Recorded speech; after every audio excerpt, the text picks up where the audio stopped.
बिस्मिल्लाहिर्रहमानिर्रहीम। अस्सलाम वालेकुम। इंग्लिश लर्निंग और क्रिकेट न्यूज़ में आपको वेलकम कहते हैं। तो इंग्लिश सीखने के लिए, क्रिकेट अपडेट के लिए चैनल को सब्सक्राइब कर लें। English to Urdu translation. तो आज के सेंटेंसेस होने वाले, तो शुरू करते हैं। जल्दी से सब्सक्राइब कर लें। I had my dinner. I had my dinner. मैंने अपना रात का खाना खाया। I had my dinner. तो जल्दी से सब्सक्राइब कर लें। I had my dinner.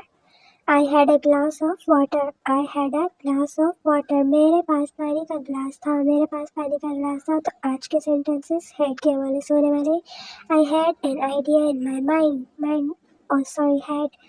मेरे जहन में एक ख्याल आया। मेरे जहन में एक ख्याल आया। I had a fever last week. I had a fever last week. मुझे पिछले हफ्ते से बुखार था। मुझे पिछले हफ्ते बुखार था। I had a fever last week. Fever means बुखार. I had a doubt.